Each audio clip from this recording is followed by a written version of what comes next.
It's a few days after my anniversary, the 23 years of having natural dreadlocks. I started at Vermont at a rainbow gathering. I kind of started by just putting a few beads in my hair in the back, like where it was perfectly straight. So that the day I put the beads in was approximately July 2nd or 3rd, I guess. So that's sort of the day I guess would be like my anniversary of when I started. Parts that I put the beads in dreaded up real fast, like in about a week, I guess. And while I was there, I had a few hair wraps done before I left, which was probably about like July 11th or so, I guess. And then when I got back to Philly, I started a new job and just let the rest dread up while I was working. I usually just kind of like fiddle with it a little bit, which, you know, isn't really the best thing to do, but I did it. But when you fiddle with it, you can either create knots or you can undo knots at the same time. So, like, you know, it's really best to just leave them alone.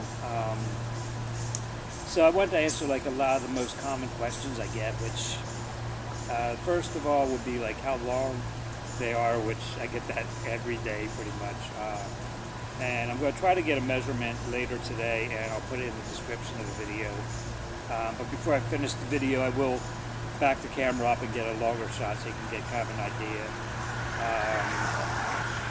And a lot of people ask if I use wax, which obviously no way.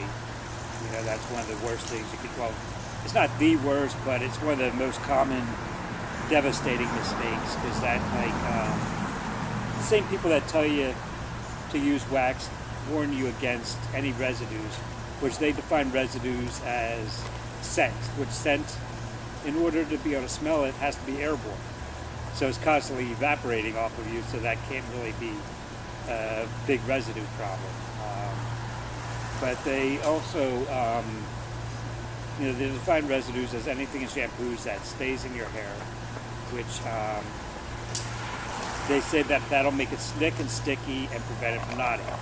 Well, that's exactly what wax does. Wax will just glue all your hair together to look like a dread, so it sticks everything together, but then it keeps it like from ever forming a new knot. So you backcomb real tight, apply the wax, and then palm roll it, and that just compresses the original knots that you had into the wax, which then hardens and you know, gives you the impression that they're maturing fast, because the wax gets harder and harder and they get stiff, and you know, they don't move.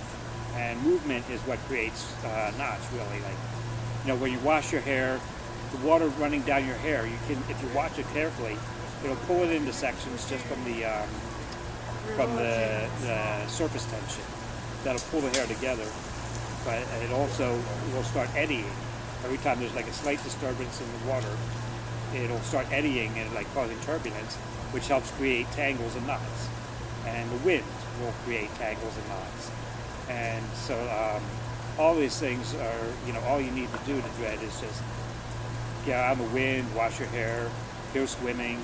Swimming in the ocean especially, because the ocean water will dry out the oils and everything, so that it like dreads a lot faster. It also helps tighten a lot. Another question, well, I don't get the question very often, but a lot of people ask about like crochet. Crocheting is probably, it's worse than wax for sure. And a lot of people use it because then they don't have to use wax.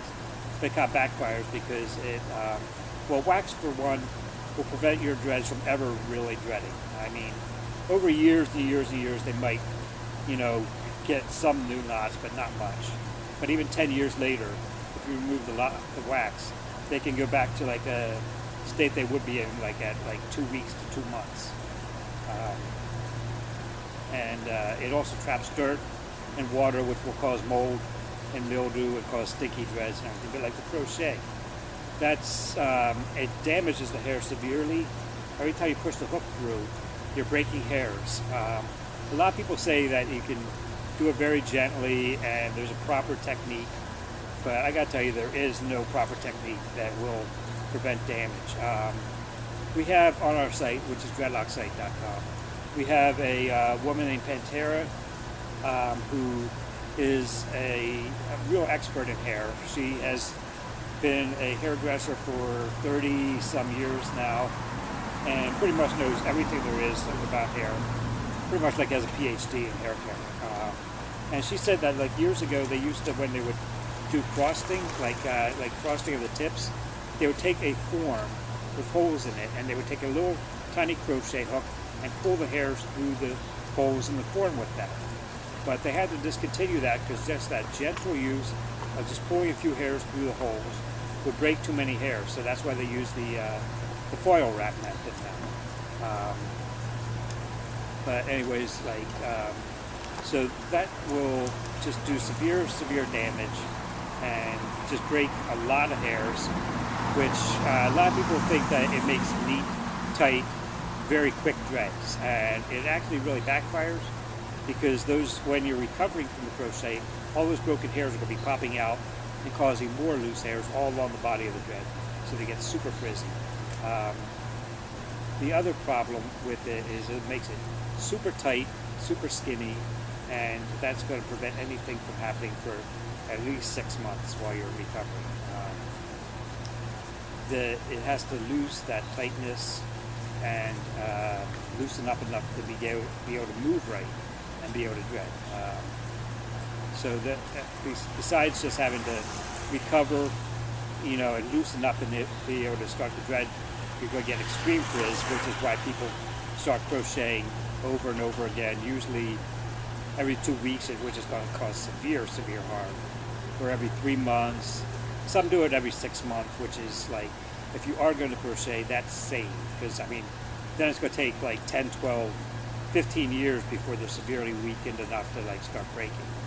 But I've seen people that would crochet every day, and in just 2 months, they would start losing dreads. The one guy, he had 2-month-old dreads that he crocheted every day. He dove into a pool. It was a high dive, granted, which was like 5, 6, maybe 8 feet high.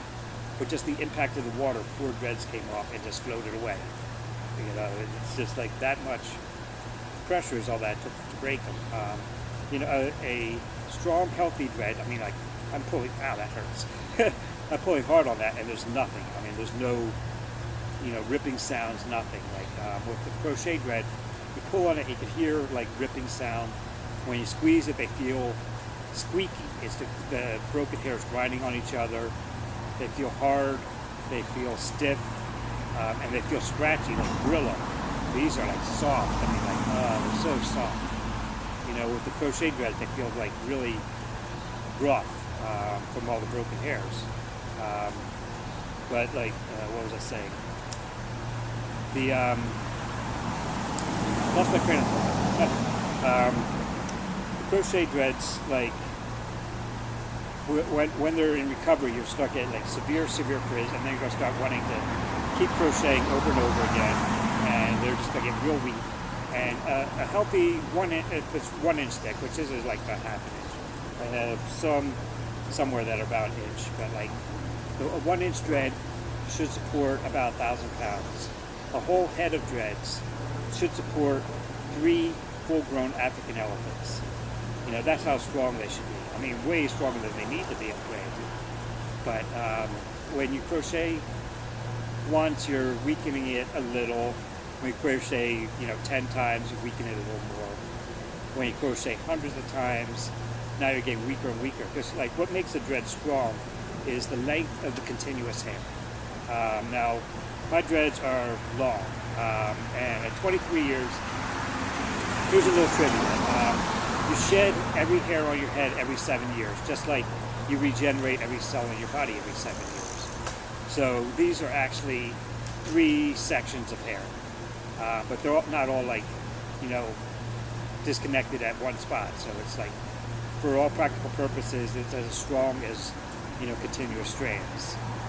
But when you break the hairs up into littler and littler and littler pieces, what you're doing is reducing the strength.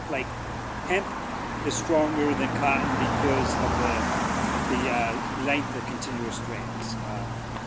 So that's going to, you know, make a big difference in your strength. And when we crochet a lot, you can make them, you know, ½ inch, 3 inches, whatever length, you know, is the average length of the intact hairs.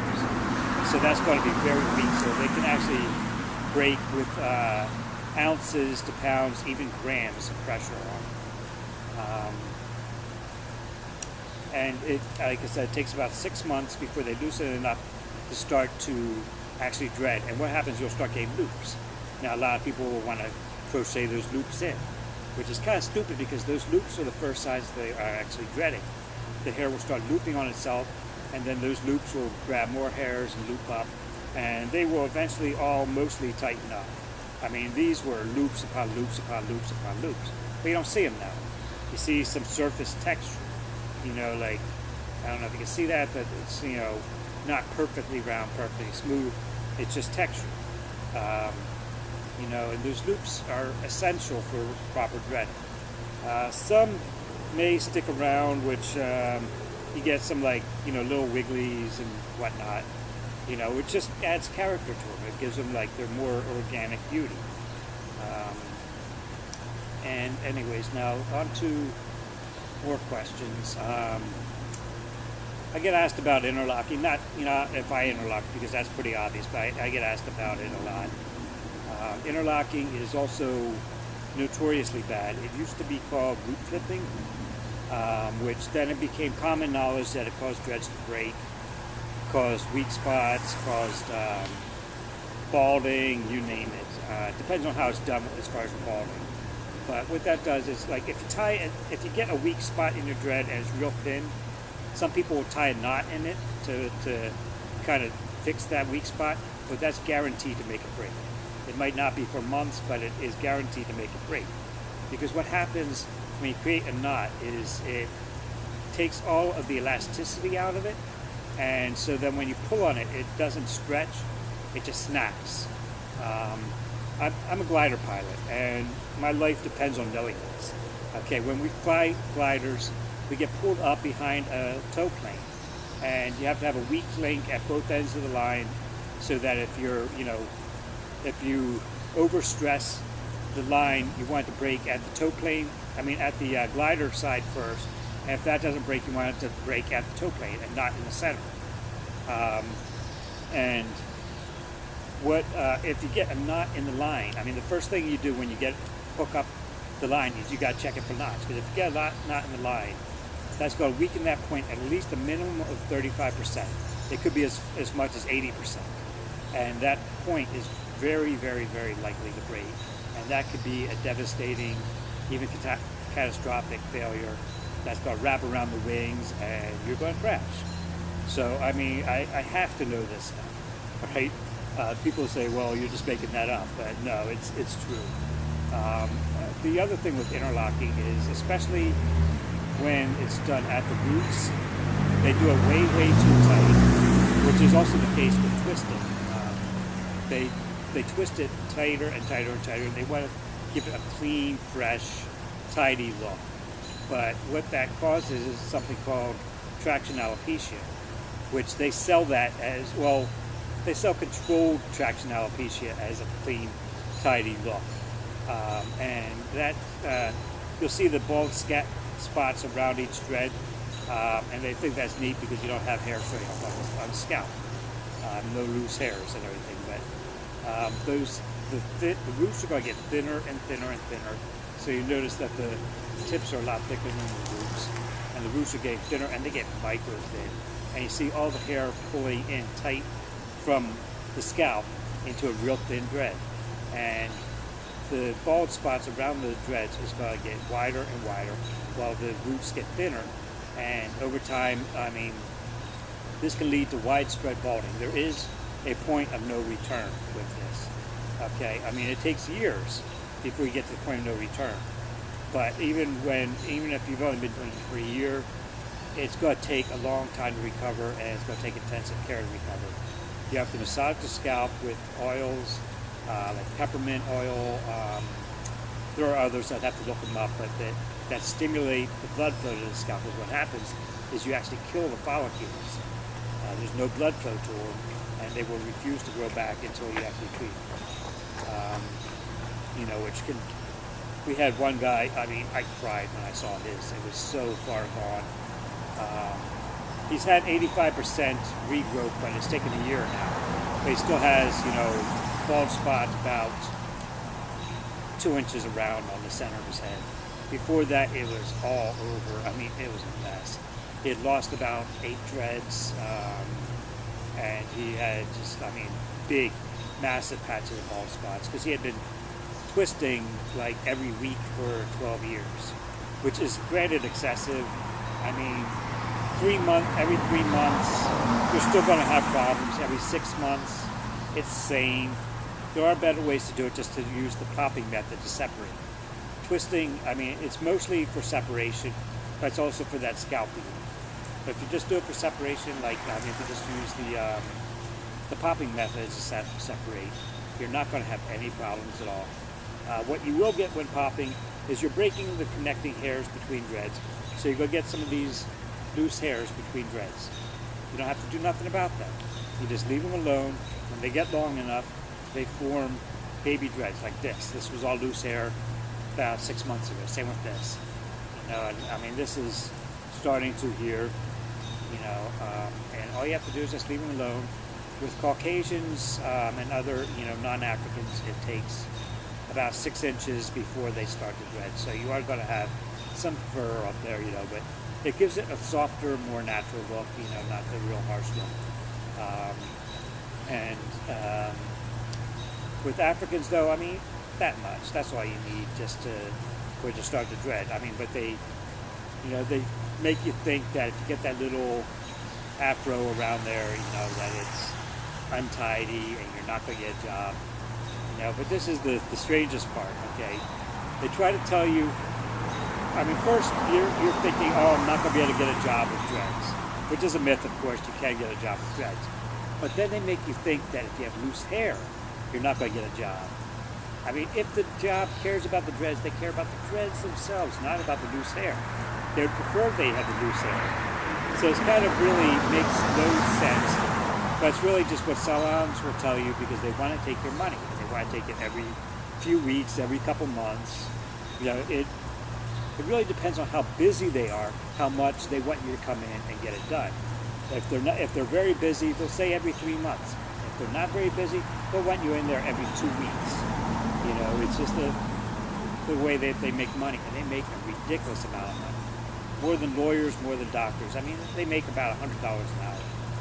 You know, I mean, and they will make you scared to even wash your own hair. That's another thing. I know I'm kind of all over the place here, so just bear with me, okay? A lot of salons, especially African salons, will tell you not to wet or even wash your hair for up to a year. You know, and they'll want you to come in every couple weeks and use a dry shampoo, which makes no sense. It doesn't clean your hair, really. It soaks up some oils, it does that. It doesn't really get the dirt out. You know, the more you wash, really, the faster they dread. I mean, if you wash every day, it's going to dread fast, but unless you're really oily by nature, then you want to wash less to make it less oily. I know it doesn't make sense, but it does work, because what you're doing is stripping the oils and causing your scalp to rebel and go into a panic mode and produce extra oils to compensate.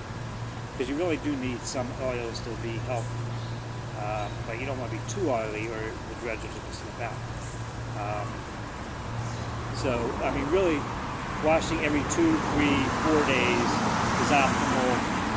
Every week, like once a week is, you know, a minimum. But the more you wash, the more you want, like, the faster the run away. We get people panicking. Oh my God, I fell in the pool and my dreads are only a month old. What am I going to do? Are they ruined? Do I have to start over? But no, go back, go swimming again. You know, go swim in the ocean. That's the best thing you can do. Spend a week swimming in the ocean and your dreads are going to dread like crazy. Okay, so cover crochet, cover wax, interlocking, backcomb. That's a real common thing. I mean, it's okay to use. It's not the best. not my favorite. It's like on the borderline between never use and okay to use. Because what happens when you comb hair, I mean, normally you're going to get trims every two months or so, because you're breaking hairs at the end and causing split ends. If you don't comb, you don't get split ends really. So you don't have to trim your hair. But when you comb, you're causing split ends. But when you comb backwards, your hair is covered in real small scales. Like the best analogy is like a snake skin. If you pet a snake from head to tail, it's smooth. If you cut it from tail to head, it's real rough, and just the roughness of your hand can catch those scales and pry them up, and you can actually injure the snake that way. When you do back combing, you're combing against the hair's grain, and you're prying all those cuticles open, and that way they're real roughed up and damaged, and they have a purpose. Okay, when your hair's wet, they open. When it's dry, they close. When the pH is more acidic, I think, they open, and when we're alkaline, they close. When it's hot, they open. When it's cold, they close. You know, much like your pores. This allows moisture in, and then seals it in so it stays in there. It also protects it from like mechanical damage, from chemical damage, and from heat damage. No, heat is closed, cold is open, I think. You know, that makes sense. So the cuticles are there to protect your hair, and when you pry them open when you're back combing, it's not severe damage, but it opens you up to more damage. The other problem with back combing is it makes your dreads stick straight up for a while, and it's kind of a goofy thing, and they will fall out more often than if you use twisting whip, which is a much gentler method that just uses your hands to create the blueprints. So basically, when you are using a starter method, you're just basically defining where the sections will be, which kind of also backfires a little bit, because sometimes the sections will reject themselves and try to go back to more natural sections. So you can actually just stop combing for 2 weeks, a week, 2 weeks, and it'll section itself, and then you can twist and rip those sections if you want, or you can just continue naturally.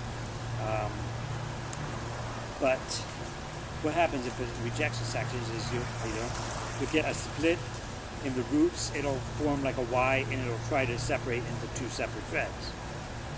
It'll usually self-heal, and there's no need to do anything about it. Another issue that many people run into when pre-sectioning is they want to make 1 inch squares, and they overestimate and make them much too big, or they think that every dread should be the same size, which is ridiculous. Because I mean, if you look at mine, they look nice thick. I do have very thick full hair, but I mean, I have lots of very thin ones like this, a few real thick ones.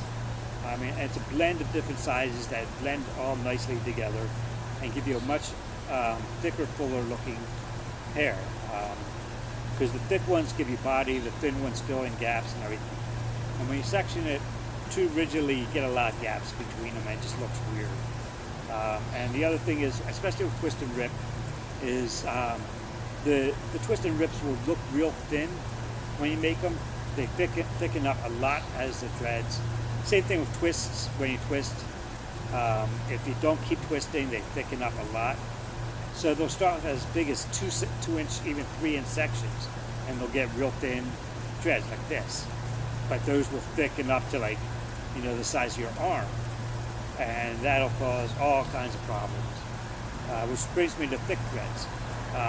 Some like them, some don't. It's a style that, I mean, if you do want them, be aware that there are complications. They take way longer to dry. It's a mold risk. They're hard to care for. They're hard to clean the scalp underneath them, and they can pull unevenly and cause pain. They can cause, if they accidentally congo, you're screwed. If you have a 2 inch thread, the size of your wrist, and another 2 inch thread next to it, and they accidentally combine, you got a dread as thick as your shoulder, for almost, you know, massive, like, you know, leg-size dreads, which are going to cause a lot of problems. You know, and separating is how you prevent congos, but sometimes you miss one and they congo. It's not a big deal. I mean, I had 3 or 4 that had congoed accidentally until about 5-6 years ago. I just stopped separating and just let them congo at will. And so I've got many that are like this is only 3 dreads, but I've got like many that are as many as 6 dreads combined into one. And that's just my one thing. Can't find them. I could never find them when I'm looking for them, but I do have many that are as many as 6 dreads combined into one. So, I mean, as long as you can congo if you want, just don't let them get too thick. That's the big thing that you want to avoid.